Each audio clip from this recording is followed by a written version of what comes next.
Order! Order! You are an incorrigible delinquent at times. Behave yourself, man!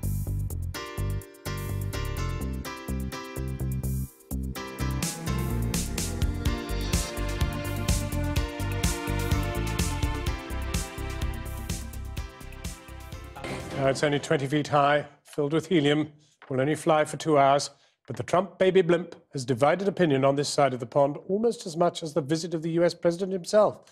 Anya Pop went to meet the man behind what Nigel Farage has described as the biggest insult to a sitting US president ever. It's hardly the first time the 45th American president has been depicted as a baby. Numerous satirists have ridiculed what they see as his toddler-like outbursts on the world stage. He's been drawn kicking and screaming against an unpalatable breakfast and antagonising his former rival with his rattle. The president famously dislikes negative depictions of himself. When you send it flying up there. So when President Trump's visit was announced, protesters knew there was only one way to get under his skin: a 20-foot baby Trump balloon, making its maiden voyage on Friday morning to coincide with his first official visit here.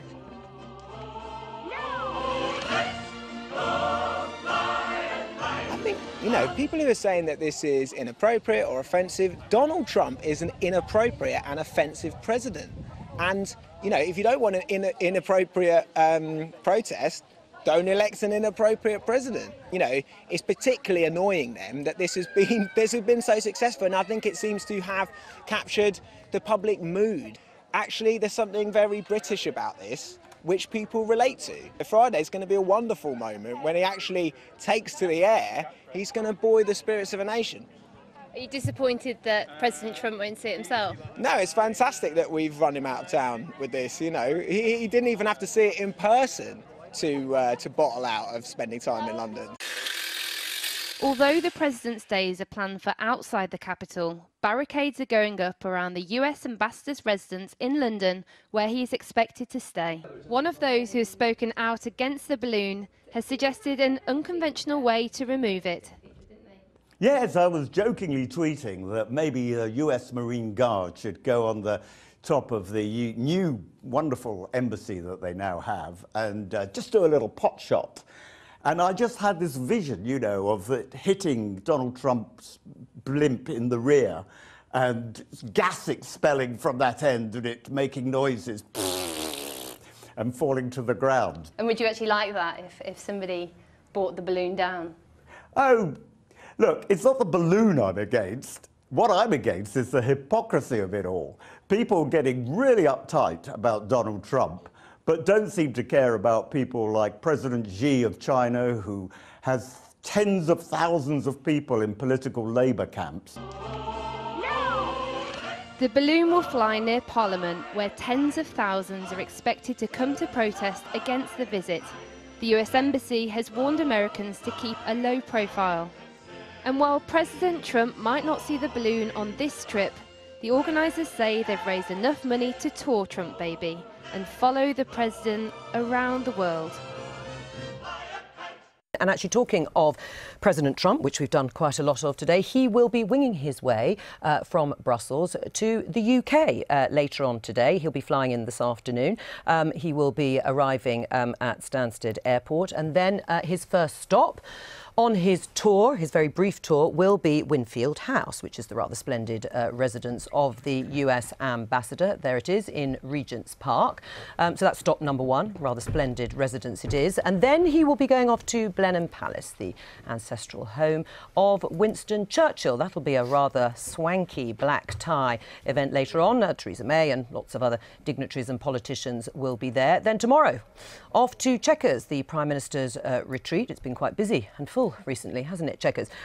President Trump will be there before going, of course, probably to the high point for President Trump, which will be Windsor Castle, and having tea with the Queen. And there's the postcard there from Windsor Castle. President Trump, no doubt, sending home to the US, and then he's off to Scotland, off to Ayrshire, to play perhaps a couple of rounds of golf. So here in the studio, Owen Jones, welcome, and Drew Lickerman from Republicans Overseas. So he's coming. Are you going to welcome it? He's going to get the welcome he deserves, certainly. And what's that, Owen? Well, what you'll see is tens of thousands of people from lots of different backgrounds will be there united against the bigotry, the misogyny, the racism that Donald Trump epitomises. You know, we've had quite a few divisive periods recently in Britain. I think this is something we can all unite around. We don't want to end up as Donald Trump's stooge. We ended up as George W. Bush's stooge a few years ago. That ended in absolute calamity. And whether it be from a trade deal, which could mean privatising the NHS, a race to the bottom in workers' rights, environmental standards, whether it be climate change, the world's biggest ever polluter, walking away from Paris, the Paris Accords, an existential threat to all of us. Really, I mean, there's so many reasons to march against Donald Trump. You've mentioned quite a few, and you're part of the protest, obviously, Indeed, and part of the campaign to protest. Drew, what's wrong with what Owen's saying? I mean, to some extent, you know, protests are allowed. It is a free country, and many of the things that Owen says are sincerely held beliefs of many people. Well, like, the right to protest is one of the greatest rights we have. You know, it's up there with freedom of religion, freedom of assembly, is tied with freedom of speech. So I'm never going to criticize Good, end of discussion. We're agreed. No, well, Owen, we've got a few minutes to go, yeah? Look, I'm never going to criticize someone's right to protest. I just think it's very short-sighted and narrow-minded that the protests are saying, stop Trump, keep Trump out of the UK, where, you know, I actually care very much about the US, and I care very much about the UK, and I recognize that, you know, the heads of states and the leaders of our countries working together, talking through issues, not shunning each other, but, you know, working on trade deals that actually benefit both countries, not ripping off the UK. You know, an agreement that works well for both countries will, you know, it'll have a positive benefit on everyone in the UK and the US, and I think most people in the UK do realize that. That's why we heard, you know, there's going to be 1 million protesters, there's going to be a few 100,000 protesters. Now we hear there's going to be, what, 10, 20, 30, 40,000 protesters. But there's people all across the UK that are happy to see the prospect of a trade deal bringing jobs into the UK, enriching people in the UK. And the thing is, America is one of our most important allies. President Trump is president for now. He won't be forever. You may not like him or anything that he actually stands for. But that relationship has got to continue, hasn't it, Owen Jones? And why should you? I mean, you're a great believer in freedom of speech and freedom of expression. Why shouldn't he be allowed to come here? Well, actually, we oppose the state visit, which is an honour which is granted to, actually, not to most US presidents. We didn't think he should get that pomp and ceremony. No president has been offered a state visit so quickly. But actually, what the protest is about is, above all else, protesting against what he represents. What we've seen across the Western world over the last few years is an attempt to scapegoat migrants, refugees and Muslims for injustices caused by the powerful. Donald Trump is the most striking example. He's coming here. We're having a show of force to mobilise people against that sort of hatred, which is a threat to all of us. And just quickly, the far right is on the march across Europe. It does feel emboldened by Donald Trump, and we've seen where that ends in the past. We're not going to stand by and let the far right march across our continent. Look, I mean, I completely reject that, and I can get into all the buzzwords and nuts and bolts about it. But, you know, it was beautiful last week watching at a Trump rally. There were despicable, disgusting alt-right white nationalists. And you know who went over, shut them down, drowned them out, told them to get out, and that their views are terrible? It was a large group of Trump supporters. What did Donald Trump say? Just quickly, no. Actually, very quickly, did Donald Trump call white supremacists fine people? And are you not concerned as well that the likes of Britain First, open fascists in Europe, in Britain, openly admire Donald Trump? Does that not give you pause for thought? And did he not say they are very fine people? Well, look, I think a lot of these people also admired Jeremy Corbyn and a lot of his stooges, and a lot of their stooges. You're saying Tommy Robinson supporters support Jeremy Corbyn? I don't think so. They do support Donald Trump. Outright neo-Nazis support Donald Trump. Do you not think, hang on a minute, am I on the same side as these people? I mean, the bigger issue is not just who supports Donald Trump, but who does Donald Trump support? And this is the point. Who does he feel much more inclined to hang out with when he comes to Europe? Who are the leaders he likes in Europe? Boris Johnson. Boris Johnson, yeah, because he was nice to me, apparently. He didn't hear the Boris Johnson negative remarks about Trump. He likes the Orbans of this world. He likes the Putins of this world. He likes the strongly. He doesn't like Merkel. He pretends to like May. And what's interesting is, tactically, putting aside protests, I actually was OK with the idea of Macron, May, Merkel going and sucking up to him, because he is this narcissistic man-child. If you want to get what you want, you have to kind of suck up to him. But the problem is, it hasn't worked. What has Theresa May got from her special relationship with Donald Trump? Well, nothing, we as far as I can see. We don't know, do we, at the moment? We do know. He pulled out the Iran deal. He moved the US embassy to Jerusalem. He put tariffs on EU steel. He pulled out the Paris climate change agreement. These are all things Theresa May told him not to do. So, she got nothing. We know that as a fact. I mean, as it stands, is there anything wrong in what Mehdi Hasan says? Well, yeah, I think there's a huge problem with looking at one leader who's in a position for 4 years, who was democratically elected by the American people, who is a temporary figure, as distressing and upsetting as he may be. baby, to put that on the office of the presidency and to say that he should not be welcome in the UK to discuss post-trade arrangements after Brexit is a huge problem. And I actually think Owen's given the game away a little bit, because I completely agree with you that we need to speak out against his racist, vile comments 100%. But very quickly it goes from that moral standing to also we don't like his policies on healthcare and trade and business and the problem here is that on the fringe left and the fringe right, there are a lot of people who don't like globalization and free enterprise, but most of us want the UK and the US to get a free trade arrangement. No. Sorry, I think this protest is very, very political. This isn't about the moral grandstanding. It's an excellent opportunity to virtue signal. Kate, on that, it's not simply about his views on trade. It's about policies which will directly affect Britain. Just quickly, Kate, let me answer your point, which is that we will end up with a trade deal which will be to the benefit of US multinationals who have every interest in opening up our public services, including our National Health Service. This is such dramatic fear-mongering. as well as slashing our standards, which are superior to the United States, on workers' rights and on environmental standards. And most people don't want that to happen in this country. I'm going to pause it just here. We can come back to it because we're going to speak to John Apter, who is the chairman of the Hampshire Police Federation. Now, of course, as everybody knows, there's a lot more security, a lot more police officers being brought in for this trip and this visit from President Trump. Why are you unhappy, John, in terms of your members? There's a number of reasons, Joe. Good afternoon, first of all. The problem is we are in an unprecedented time with the pressures on policing. I've said before on this programme that the cuts that policing has faced would have consequences. We are more than 20,000 fewer police officers than we were a number of years ago. And in the current time, we've just policing the World Cup. Sad that it's ended, but we were having to police that very heavily. We are policing Wiltshire, helping Wiltshire Constabulary with the tragedy that's happened there. And with the presidential visit, it's an unprecedented demand. We haven't seen a deployment of officers from around the country since the Olympics. But back in the Olympics, we had far more officers. But also, policing in local forces is suffering as a result. So we can't be everywhere. We can't police everywhere. But it's right that we are here to police this visit because it needs to be kept safe. All right, John. I think you tweeted earlier, and I think we can show our viewers the tweet that you put out this morning, which is. Prisoners arrested, you say, last night will have had better accommodation than those #police officers ensuring the presidential visit runs smoothly.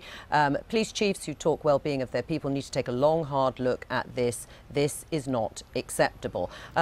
Drew, what's your reaction to the fact that the police are having to literally draw on every last resource because of security around Donald Trump and the protests that he seems to want to avoid? Right, well, look, I mean, I don't think that's right, and I think the UK police should be treated better. I don't know much on the field that they deal with, and that's an internal UK policy, not something for the US to deal with. You know, when Theresa May comes or when the US hosts the General Assembly in New York, we put out massive police forces to protect world leaders. So, look, I mean, I'm very, that's the picture posted of the conditions where police officers are sleeping. That's terrible. I would never say I would support that, but that's more of the UK internal policies to deal with. And you're contributing to that, Owen, because you and other protesters, I mean, it's because of that and because of having to police the protests as well as keep the President of the United States secure that resources are being drained. Slightly frightening line of questioning there for you, Joe, because you're undermining or suggesting... Well, it's not my view. I'm just putting it as a question. So just to be clear, the right to freedom of expression and the freedom to protest are amongst,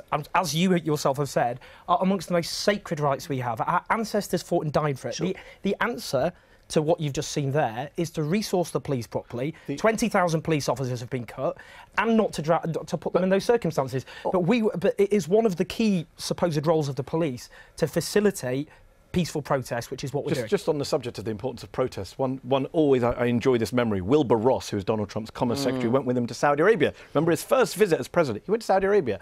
And Wilbur Ross came on television after the trip and said it was a great trip. Everyone loved him out there. There were no protests in Saudi Arabia. So, do we want to go down that road, or do we want to stick to what Owens do? I think we should be proud of our protests against this president who doesn't represent the values of a lot of people, John, including even people who support him on other issues. What's your reaction to the fact that you are going to be policing, obviously, these protests? They're big protests. Potentially, we don't know quite how many people are going to be out there in terms of what your officers are expected to do. Well, first of all, police officers are non-political. They will police any event. And as Owen said, it's right and proper that people have the right to free speech. The problem is when it goes beyond that, it becomes violent, and police officers will have to step in to make sure that peace is kept as best as possible. And also, whatever people think of him, the President of the United States is the President of the United States, and he will have people on both sides of views, whether they like him or loathe him. And they will be very vocal in their welcome of him when he arrives. All right. If I can just finish, my colleagues will police professionally. They will be dedicated. They will do what they have to do. The issue I'm saying is that they're so stretched. Whilst they are there policing the presidential visit, back in their home forces, whether that's the Metropolitan, Hampshire, Greater Manchester or Wales, policing is suffering as a result. There are simply not enough police officers to go round. John, we're going to say goodbye to you because at this point, another part of the protest, which I think will be floating somewhere in London, is the giant Trump baby. Even you're smiling, Drew. There it is. It's President Trump in a nappy. And this has been billed for some time. Is this silly, childish, or just, again, it's part of freedom of expression? Why not, Kate? It's all three, Joe. It's silly, it's childish, and it's absolutely something you should be able to do in a free society. I think Donald Trump has the bad quality of bringing us all down to the lowest common denominator, and this is exactly what you get. But I think we all need to be a bit better, which is why I go back to the point that, you know, he represents the office, and I think that there are really important moments in which you need to push back on the vile stuff he said, and I think I'd have a lot of sympathy with why people are protesting tomorrow. I absolutely understand that, but it does worry me a lot that, you know, they're saying that it's about what he says, but in reality, a lot of this is party political. No, but it's not party political. I mean, there's people across the spectrum in the United States where I currently live who are conservatives who can't stand what he's doing to the country. I think it's unfair to say Donald Trump brings us all down to his level. His level, let's not forget, is praising neo-Nazis, sexual assault, caging kids at the border. You said 10 minutes ago that you don't have to respect NATO if he doesn't respect NATO. I didn't say that. I said I don't respect him and his office if he doesn't respect the office. I'm not going to give him an extra respect because he's the president. The fact is, he is this vile individual. But not to his level. Right, his level is just way because below. we've only got a few seconds left, just and also he'll be worried by how's this he going to balloon. react to things like the protest, the giant nappy baby thing floating above? He's so thin-skinned. Is he going to take it badly? Well, I hope he doesn't react to it, or there's no reaction at all. I don't know what he'll do. I can't put myself in his shoes, but there'll be no. All I'll say is, look, he's delayed this visit over and over again because he was scared of the protest. The state visit's been kicked into the long grass because of our protest. He's too scared of the protest, so he's drawn up an itinerary to avoid them. But above all else, this isn't just about Donald Trump. It's the bigotry, the misogyny, the hatred that he personifies, and it means joining the dots in this country because we've scapegoated migrants and Muslims in this country as well, and we're going to join all those dots and push back against that hatred. Right, well, Owen has brought us to the end of the programme where we managed to talk about football, Brexit and Donald Trump. What a trio.